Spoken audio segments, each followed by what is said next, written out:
this week.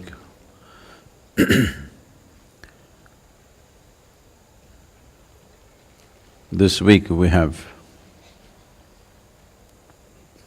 seen the end of a era in the form of Nelson Mandela's death. The significance of his life is not just political. Of course, politically, it's of great significance to that nation.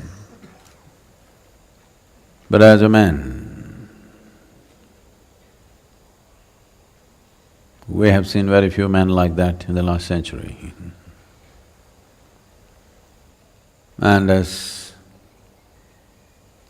many of you who do not know the history of this nation's freedom struggle,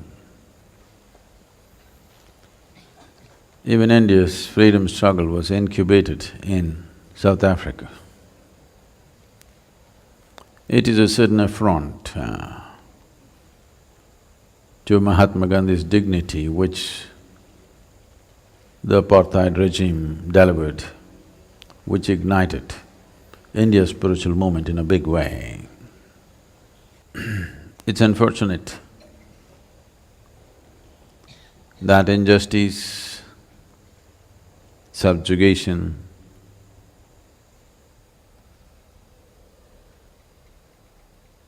and many levels of cruelty generates wonderful men.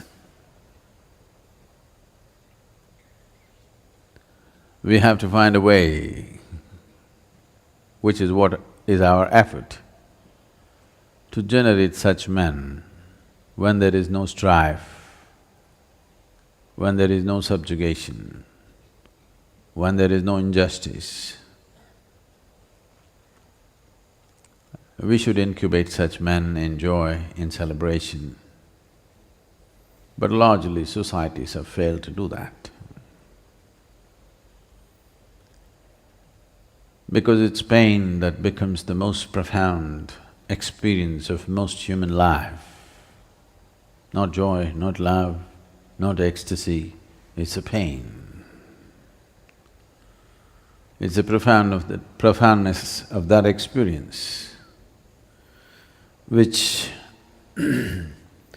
spawns men of rare qualities, of incredible strength and balance. Having gone through unspeakable levels of cruelty and injustice, in spite of that, not becoming bitter and hateful. This is the hallmark of Mandela, that he still lived laughing, joyful, not resentful.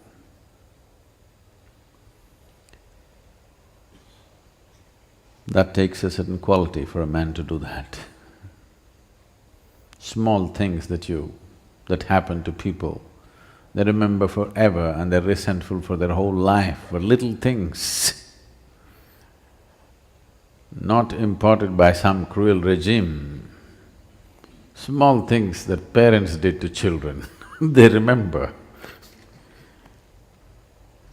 and are resentful till the end of their life. The end of his life must be a reminder for every one of us that you shouldn't stand in a line of resentful people. You should stand alone in true freedom. Freedom doesn't come because of political processes or economic processes. Freedom comes when nobody can incite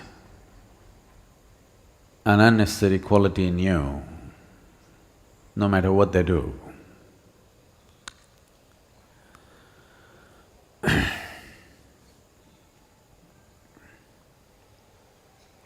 His eventful life has come to an end. It's for us to see that many more men like that are spawned on the planet. Not necessarily in the kind of situations that he was molded. A spiritual process means just that the outside situations need not drive you. Outside situations do not mold you. You don't have to be whipped by the world to be at your best. You're willing to whip yourself to be at your best. When it's self-driven, we call it spiritual. When it's driven by somebody, it becomes slavery.